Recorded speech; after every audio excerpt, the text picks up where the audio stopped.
सलोनी की शादी को लेकर उसके घरवाले बहुत परेशान रहते थे। कोई भी उसका रिश्ता अपने घर करने को तैयार नहीं था।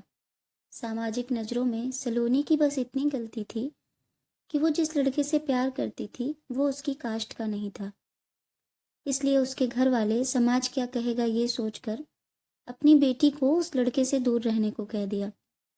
सलोनी बहुत रोई, छटपटाई, अपने घर वालों से बहुत आग्रह भी किया कि मैं उस लड़के से बहुत प्यार करती हूँ, मैं उसके बगैर मर जाऊंगी, प्लीज़ मुझे उससे अलग मत कीजिए। घर वालों ने कहा मरती है तो मर जा, पर मैं तेरी शादी उससे हरगिज़ नहीं होने देंगे। मुझे इस समाज में रहना है, अगर तेरा ब्याह उससे हुआ तो समाज मेरा बहिष्कार कर देगा, फिर मैं अपनी और दो बेटियों को लेकर कहाँ जाऊंगा। तुम्हारी गलती की सज़ा मेरी दोनों बेटियों को मिले ये मुझे बर्दाश्त नहीं। धीरे धीरे सलोनी के प्रेम प्रसंग की गाथा पूरे शहर में आग की तरह फैल गई थी। अब सलोनी के पापा कहीं भी उसका रिश्ता करने जाते तो सब यही कहते, ना भाई ना, ऐसी लड़की को कौन अपने घर की बहू बनाएगा जो किसी और के साथ ना जाने क्या क्या गुल खिला कर आई है। मुझे अपने घर के लिए ऐसी बहू नहीं चाहिए। बहुत प्रयास करने के बाद भी जब हर जगह से बस निराशा ही मिलती, तो एक दिन उसके दूर के एक रिश्तेदार आए थे। एक लड़के के बारे में सलोनी के घर वालों को बताया। उन्होंने कहा लड़का बहुत अच्छा है, पेशे से वकील है, लड़के का बाप दरोगा, पद से रिटायर है, अच्छी खासी कमाई है उनके घर की, इकलौता बेटा भी है। बस एक छोटी सी कमी है, ये लड़के की दूसरी शादी है, पहली वाली जलकर मर गई थी। उसकी 1-2 साल की बेटी भी है बस। वैसे भी उम्र हो रही थी सलोनी की, एक तो बाप की गरीबी, दूसरे मोहल्ले की बदनामी। चुटकी भर सिंदूर के लिए तरस गया था जीवन। मान लिया था उसने, माता पिता और स्वयं उसने भी, कि अब उसे समझौते वाली शादी ही करनी पड़ेगी। उसने पूरे मन से अपनी स्थिति स्वीकारा। जीवन जीने के लिए समझौता तो करना ही पड़ता है। सलोनी ने अपनी बहनों के बारे में सोचकर शादी के लिए हाँ कर दी। कुछ ही दिनों में उसकी शादी हो गई। वो अपने कमरे में बैठी उस औरत के बारे में सोच रही थी जो कभी इस घर में दुल्हन बनकर आई थी। एक प्यारी बच्ची भी थी। फिर ऐसा क्या हुआ रहा होगा उसके साथ जो वो खुद जलकर मरने पर मजबूर हो गई थी। उसे अपनी बच्ची का भी ख्याल नहीं आया। दुनिया भी अजीब है ना, यहाँ लोग दूसरी शादी कर लेते हैं, जो जल भुन गया उसके बारे में कोई सोचता भी नहीं। पहली रात जब उसका पति कमरे में आया तो आते ही उसकी गोद में सिर रखकर वह फूट फूट कर रोने लगा था। उसके आंसू गले तक बह आए थे। इस तगड़े से नौजवान को इस प्रकार रोते देख सलोनी सहम सी गई थी। रोते हुए बोला, क्या कमी थी मेरे प्यार में जो उसने मुझे इस तरीके से छोड़ दिया। न जाने क्या हुआ जो इस प्रकार मुझे छोड़कर चली गई। वो सिसक सिसक कर रो रहा था। शांत हो जाइए, तकदीर पर किसका वश चलता है। जितने दिन का साथ लिखा कर लाई थी उतने दिन निभा कर चली गई, सलोनी ने समझाते हुए कहा। उसने उसके आंसू पोंछते हुए उससे कहा, लगता है मुझे आपकी सेवा का मौका मिलना था। ये दुए होती तो मैं भला क्यों आती आपके जीवन में। बस ऐसा ही सोच लीजिए आप। बस अब रोना बंद करिए। बोलते बोलते वो भी रोने लगी। आप पुराना सब कुछ भूल जाइए, जैसे वो आपका पिछला जन्म हो। मुझसे जितना बन पड़ेगा मैं आपकी सेवा करूंगी। समय सब कुछ भुला देता है। वो नादान बच्चे की तरह उसकी बातें सुनता रहा। फिर बोला, मेरी एक छोटी सी बच्ची है, तुमने देखा उसे?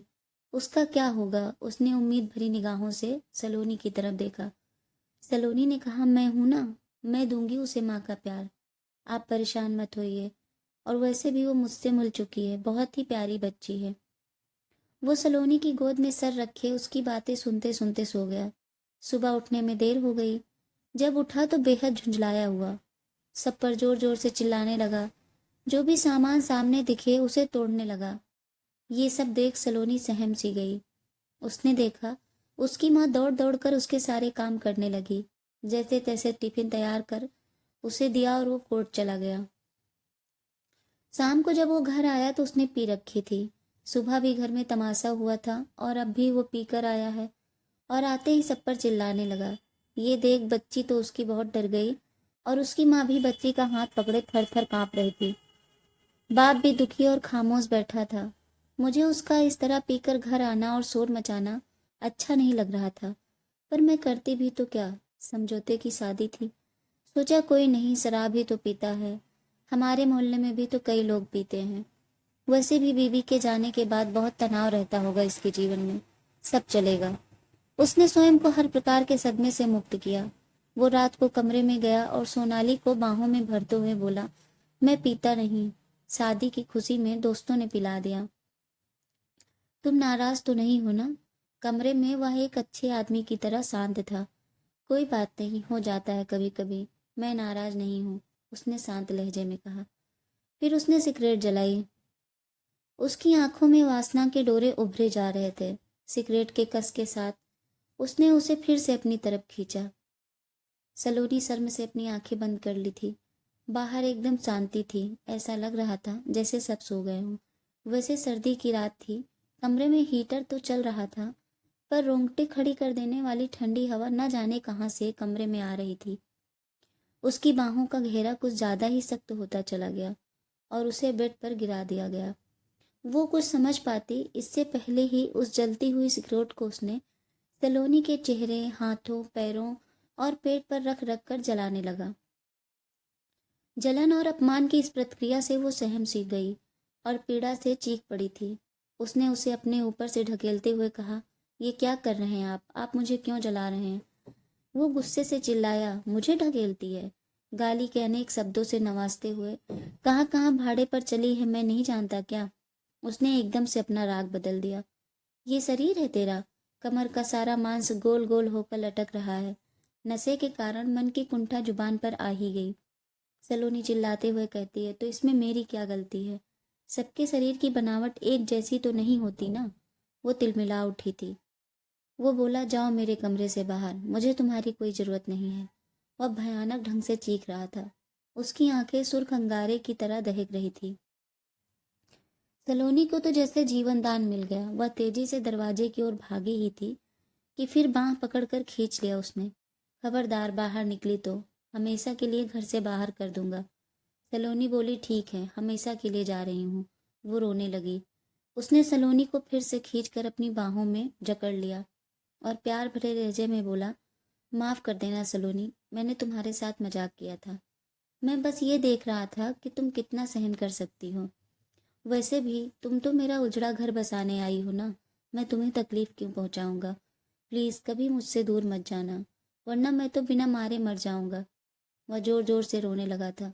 मुझे माफ कर दो, वरना अपनी जान दे दूंगा। इतना कहकर वो अपना सिर दीवार से पटकने लगा। ऐसा लगा अपना जीवन खत्म कर देगा। ना चाहते हुए भी सलोनी के मुंह से निकल गया, नहीं नहीं, ऐसा मत कीजिए।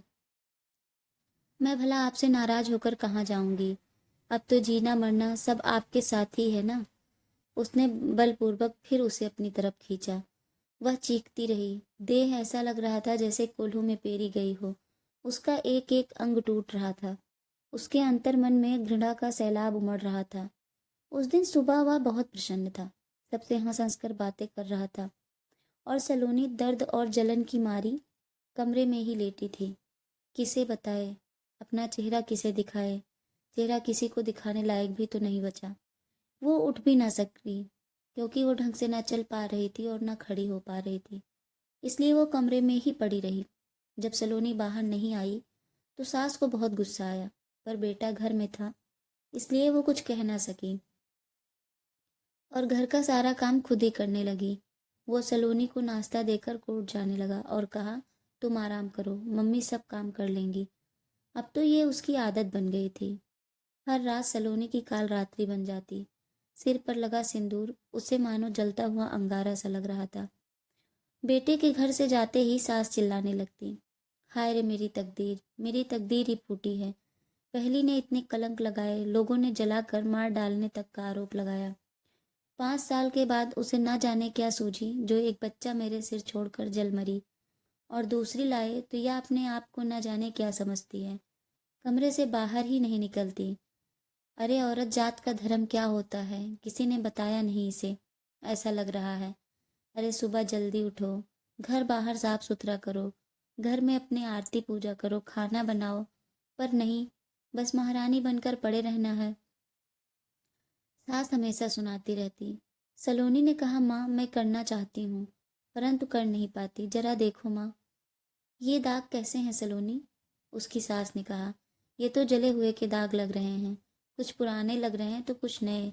ये सब क्या है? इतना ही नहीं माँ, ये मेरे पूरे शरीर पर है। इनके दर्द से मैं बेहाल रहती हूँ। नजरें झुकाए झुकाए सलोनी ने आंचल हटाकर सीने पर भी पड़े घाव दिखा दिए। हाय राम, लगता है कोई चर्म रोग है तुम्हें, उसकी सास ने कहा। फिर थोड़ा रुकते हुए बोली, जरा फिर से दिखाना। सलोनी ने जब दोबारा घाव दिखाया तो उसकी सास ने कहा, यह कैसे हो सकता है? ऐसे ही दाग तो सुजाता के शरीर पर भी दिखते थे। सुजाता उसकी पहली बहू थी जो जलकर मर गई थी। ये तो सिगरेट के जलने के घाव से बने दाग हैं। उनके स्वर से पीड़ा की गागर झलक रही थी। कैसे जल जाती हो तुम लोग? सुजाता भी जल जाती थी और अब तुम भी। रुको, आज मैं उसे समझाती हूँ, कमरे में सिगरेट न पिया करे। उसने सब कुछ जानते हुए अनजान बनने की कोशिश करते हुए कहा। जब रात में सलोनी का पति कमरे में आया तो सलोनी ने कहा, मां से अकेले काम नहीं हो पाता, मुझे उनका हाथ बतलाना चाहिए। वैसे भी शादी का मतलब सिर्फ पति पत्नी का रिश्ता नहीं, मुझे भी थोड़ी राहत चाहिए। आप आज बाहर सो जाइए। उसके स्वर में दर्द था। वो तो चिल्लाते हुए कमरे से बाहर आ गया और माँ पर बरस पड़ा। मेरा जरा सा सुख तुझसे देखा नहीं जाता। तू माँ है या नागिन? कितने दिन हुए हैं उसे आए हुए जो तेरा काम नहीं किया? माँ डर के मारे कांप रही थी। बोली, मैंने ऐसा क्या कह दिया जो इतना बिगड़ रहा है? मुझसे पूरा काम नहीं हो पाता, इसलिए थोड़ा मदद करने के लिए कहा है। सास की आवाज़ एकदम धीमी और डरी हुई थी। इसके बाद तो सलोनी रोज देखती कि वो माँ को भी गाली देने लगा था। एक दिन उसने माँ को ऐसा धकेला कि उनका सर दीवार से टकराया। जब बाप बोलने लगा तो वो अपने बाप से भी भिड़ गया। जब उसकी ननद को पता चला तो दूसरे दिन ननद आकर उन तीनों को अपने साथ अपने घर ले गई। अब तो जैसे उसका ही राज हो गया। मारे तो सहो, जलाए तो जलो, जब जो कहे बना कर दो, वो जैसा बोले वैसा करो। उसने सलोनी की जिंदगी जहन्नुम बना कर रख दी थी। बहुत रोई गाई, तब कहीं एक दिन के लिए मायके ले गया तो पूरे समय साथ साथ लगा रहा। न बाप को कुछ पूछने का अवसर मिला, ना ही उसे कुछ बताने का।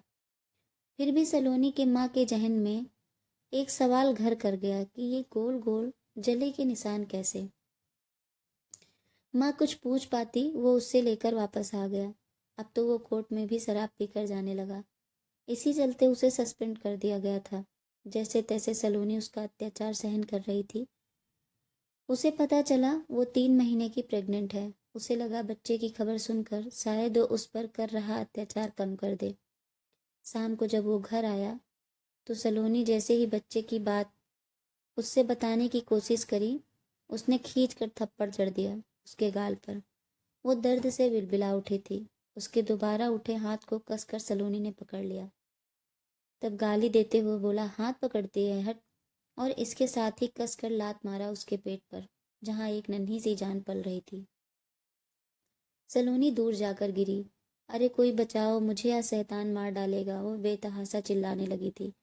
उसकी आवाज़ सुनकर कोई आता इससे पहले ही उसने उसके मुंह पर हाथ रखकर उसे कमरे में ले गया और ले जाकर बंद कर दिया। फिर बोला, अरे ये क्या करती हो, आपस की बात है। और पूरी रात वह उसे भांति भांति से मनाता रहा। सवेरे वह संतुष्ट था और सलोनी बार बार बाथरूम जाकर कपड़े बदल रही थी। उसकी कमर और पेट में भयानक दर्द उठ रहा था। थोड़ी थोड़ी देर में यह दर्द इतना बढ़ जाता मानो सलोनी की जान लेकर ही दम लेगा। वह स्वयं एक कप चाय बनाकर ले आया उसके लिए। वह दर्द से करा रही थी। बोली, मुझे अस्पताल ले चलिए, मैं मर जाऊंगी। वो बोला, मैं ठीक कर दूं? सलोनी उसका आसे समझ गई और उसका आसे समझकर वो कांप उठी। वो बोली, नहीं, कुछ पैसे दे दो, दवा मंगा लूंगी, ठीक हो जाऊंगी। वो नरमी से बोला, मैं दवा लेकर आता हूँ, तुम कुछ खाने को बना लो। तब तक वो इतना कहकर बाहर निकल गया। जाते जाते बाहर से दरवाजा बंद करता गया। सलोनी दर्द से जोर जोर चिल्ला रही थी। उसके कंठ से रुदन के स्वर फूट रहे थे। हाय राम, कहाँ फंसा दिया। यहाँ तो अड़ोसी पड़ोसी भी नहीं बोलते। हमारे मोहल्ले में एक आवाज पर सारा मोहल्ला उमड़ पड़ता है।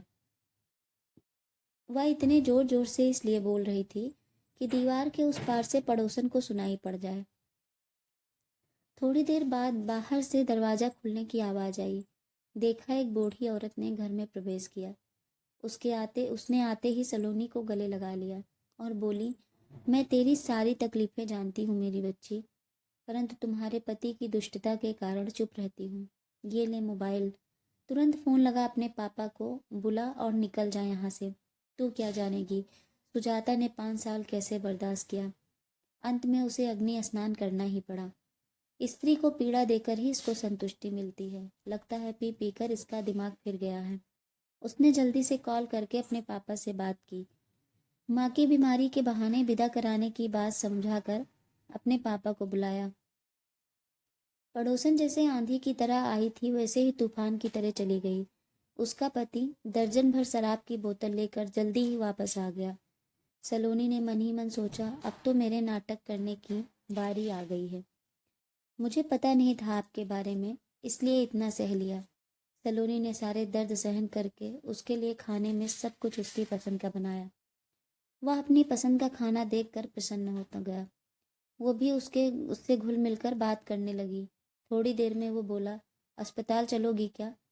सलोनी बोली, नहीं, रहने दीजिए। वैसे ही आपके पास पैसे नहीं हैं। अगर आप चाहें तो बस 2 दिन के लिए मुझे मेरे मायके भेज दीजिए।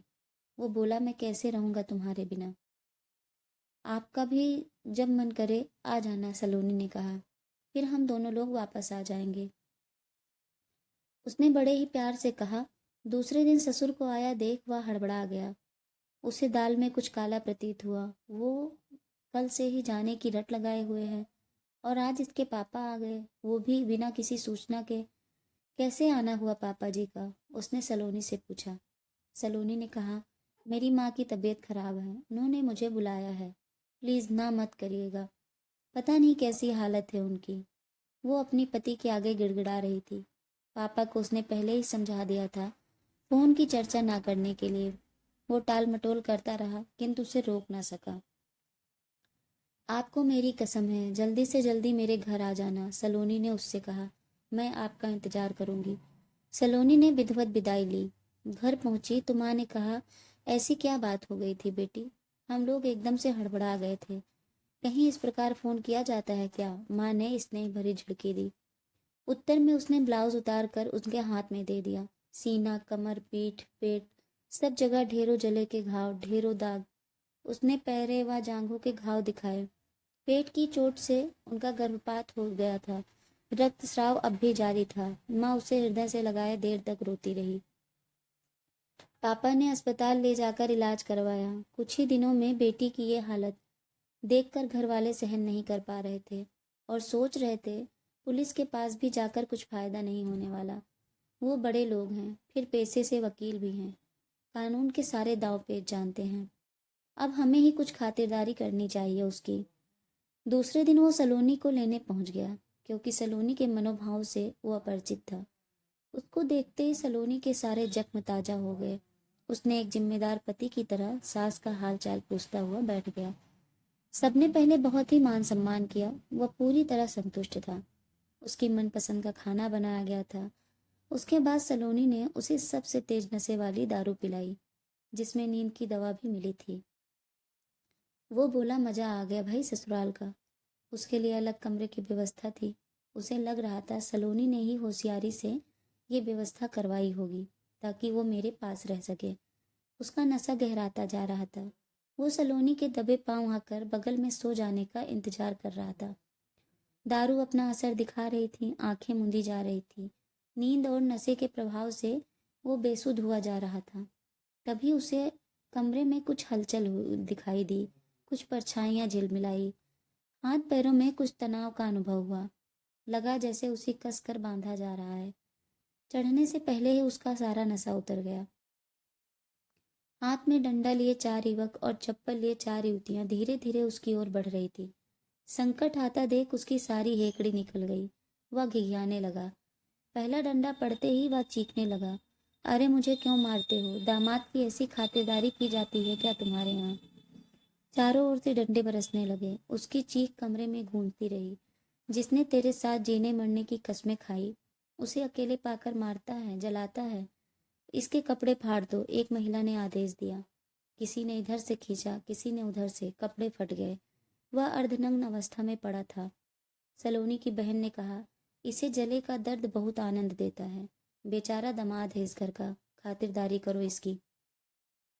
कुछ लोग हाथों में सिगरेट लिए उसकी तरफ बढ़ रहे थे। मुझे मत जलाओ, छोड़ दो, तुम्हारे पांव पकड़ता हूँ। फिर भी वो लोग नहीं माने। अरे बाप रे, जला डाला हैवानों ने। वह चिल्ला चिल्ला कर रो रहा था। पेट, पीठ, बाहें, चेहरा सब हो गया। अभी जांघें बाकी हैं, एक ने गुस्से से कहा। वो बहुत रोया, छटपटाया और बहुत तेज तेज चिल्ला रहा था, नहीं, तुम मुझे छोड़ दो। सलोनी, कहाँ हो तुम? सलोनी प्लीज, मुझे बचाओ इन लोगों से। मैं वकील हूँ, बात की भी सोचो जरा। दूर हटाओ मुझे इन लोगों से। वो पलंग पर बंधे बंधे कसमसा रहा था। सलोनी की बहन ने कहा, अच्छा लगा ना जीजा जी? उसने जैसे उसकी बात सुनी ही ना हो। जलने का दर्द क्या होता है, पूरा आनंद ले लीजिए, सलोनी की बहन ने कहा। भगवान के लिए मुझे माफ कर दो, मैं कान पकड़ता हूँ, मैं तुम लोगों के पैर पड़ता हूँ, किसी को कभी नहीं जलाऊंगा। वो पूरी ताकत से छटपटाया। बहुत हुआ, अब आप लोग इसे छोड़ दो, अपनी करनी का फल भोगे जाकर, सलोनी कमरे में आते हुए बोली। सलोनी के माँ पापा भी अपनी बेटी की इस हालत का जिम्मेदार खुद को ही मान रहे थे और बार बार सलोनी से माफी की आग्रह कर रहे थे। सलोनी ने कहा, इसमें आप लोगों की कोई गलती नहीं है, ये मेरी किस्मत में ही था। ये मेरी चुटकी भर सिंदूर की कीमत है जो मुझे हद से ज़्यादा दर्द मिला। दोस्तों, अगर हमारी ये स्टोरी आपको पसंद आई हो तो प्लीज़ लाइक करें, शेयर करें और हमारे इस चैनल को सब्सक्राइब करें। धन्यवाद।